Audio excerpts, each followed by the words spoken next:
I am continuing my reading. What I'm doing in this series is to read through the entire standard works of the Church of Jesus Christ of Latter-day Saints. This consists of the Bible, the Book of Mormon, the Doctrine and Covenants, and the Pearl of Great Price. I am reading in a chronological order of events, not according to publication or volume, so I will be skipping around a bit as I move along. Continuing with Isaiah, this is chapter 62. In the last days Israel shall be gathered. Zion shall be established, her watchmen shall teach about the Lord. They shall lift the gospel standard, they shall be chosen and redeemed. I also want to mention that this video does have a Joseph Smith translation in it. What the Joseph Smith translation is, this is an inspired translation or correction of the Bible done by Joseph Smith to restore those passages that had been lost over the years. For Zion's sake will I not hold my peace, and for Jerusalem's sake I will not rest, until the righteousness thereof go forth as brightness, and the salvation thereof as a lamp that burneth. And the Gentiles shall see thy righteousness, and all kings thy glory.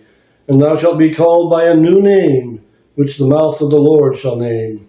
Thou shalt also be a crown of glory in the hand of the Lord, and a royal diadem in the hand of thy God.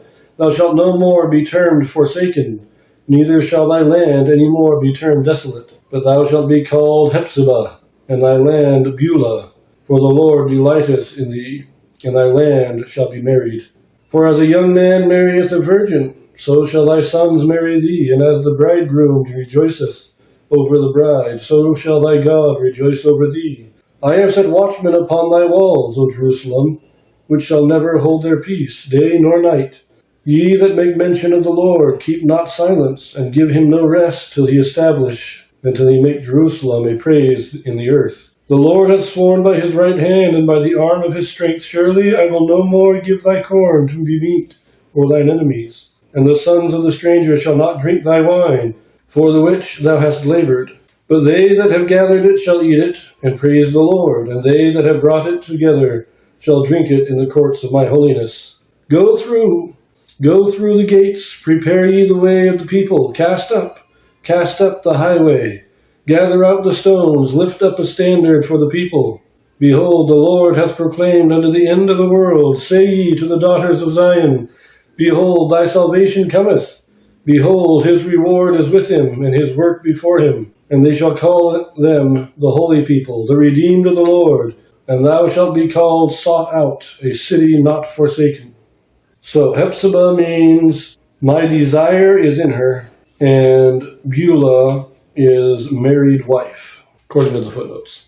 Not much to say about this. It's again the rise of Zion. God will bring and establish Zion so that the world will recognize her. But also Jerusalem. Again, we have these two cities being mentioned, Zion and Jerusalem, both. And they are both raised up by God so that the Gentiles and all the kings of the earth recognize their glory.